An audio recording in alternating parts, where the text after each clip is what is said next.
क्या आपके जीवन में शांति नहीं है? क्या आप निराश हैं अपने जीवन में?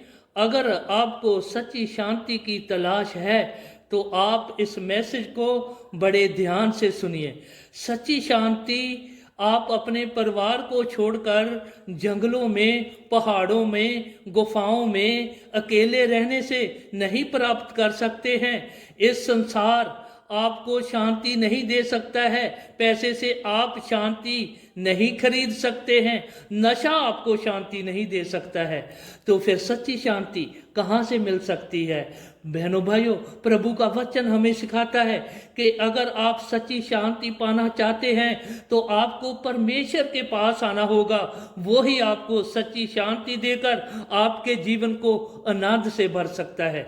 मैं एक टेस्टमनी एक बहन की आपके साथ शेयर करना चाहता हूँ। वो बहन रोज रात को नींद की गोलियां खाकर सोने की कोशिश करती थी, लेकिन फिर भी उसको नींद नहीं आती थी। उसका दिमाग जो था डिप्रेशन में जा रहा था दिन भर दिन। उसकी सेहत बहुत कमज़ोर हो चुकी थी। खाना वो अच्छे तरीके से खाती नहीं थी। इसकी वजह ये थी कि उसने लोन लेकर अपने 2 बेटों को विदेश में भेजा, लेकिन विदेश में भी किसी वजह से उसके लड़कों को काम नहीं मिला। इधर लोन वाले उसको तंग परेशान कर रहे थे। और इसके चलते हुए ही भाइयों बहनों, एक बहन ने आकर उसको प्रभु यीशु मसीह के बारे में बताया कि आपके जीवन को शांति देकर आनंद से भरने वाला एक ही परमेश्वर है। वो परमेश्वर है प्रभु यीशु मसीह। बहनों भाइयों, उस बहन ने जाकर चर्च में जाना शुरू किया और पास्टर जी से प्रार्थना कराया और आप प्रार्थना करना शुरू किया। और जैसे जैसे वो प्रार्थना करती रही प्रभु के आगे, उसके बेटों को काम मिल गया विदेश में, पैसा आना शुरू हो गया, उसका स्वास्थ्य अच्छा हो गया और उसका जीवन आनंद से भर गया।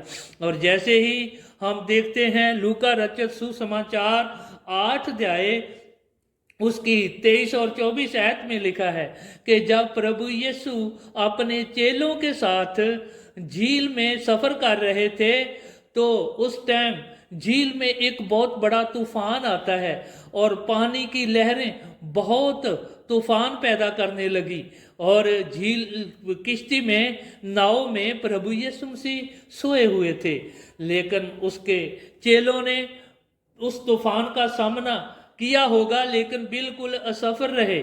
जब वो नाश होने के टाइम पर थे, किश्ती डूबने के लिए तैयार थी, तब उन्होंने डर के मारे प्रभु यीशु मसीह से बोला कि प्रभु जी उठो। और जब प्रभु यीशु मसीह उठे तो उसने बहुत शांतमय ढंग से उस तूफान को और लहरों को डांट दिया और उसी टाइम बहुत ही शांति का माहौल हो गया।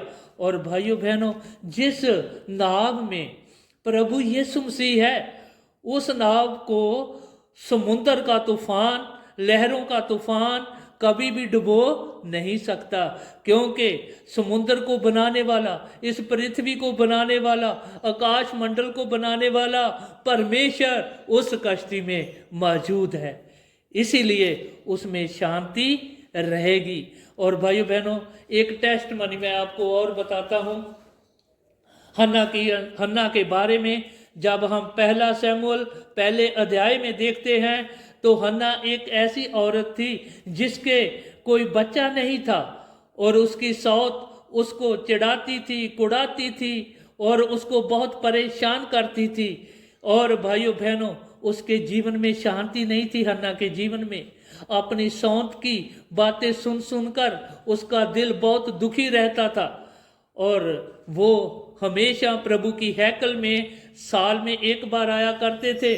और उस दिन हन्ना ने प्रभु की हैकल में जाकर प्रार्थना की प्रभु के आगे कि हे प्रभु, मेरे जीवन में शांति चाहिए, मेरे को बच्चा चाहिए और मेरे दुश्मनों का मुंह तुम ही बंद कर सकते हो। और जो तूफान निराशा का मेरे जीवन में है उसको तुसी शांत कर सकते हो। और बहनों भाइयों, प्रभु ने उसकी प्रार्थना का उत्तर दिया और उसको एक बेटा दिया जिसका नाम था शमूएल। भाइयों बहनों, ऐसे परमेश्वर सच्चा खुदाबंद खुदा हमको शांति देता है। अगर हम शांति चाहते हैं तो हमको प्रभु परमेश्वर के पास प्रार्थना करने की जरूरत है और अपने जीवन की गृहस्थी में प्रभु को आने की अनुमति दीजिए। प्रभु के पास जाइए, वो ही आपको शांति देगा। प्रभु आपके जीवन को शांत करके आनंद से भर देगा, जो हमेशा आपके पास रहेगा। कोई संसार आपकी शांति को और आनंद को खो नहीं सकेगा। प्रभु इस कलाम के द्वारा आपको बहुत बहुत ब्लेस करे। जय मसीह दी।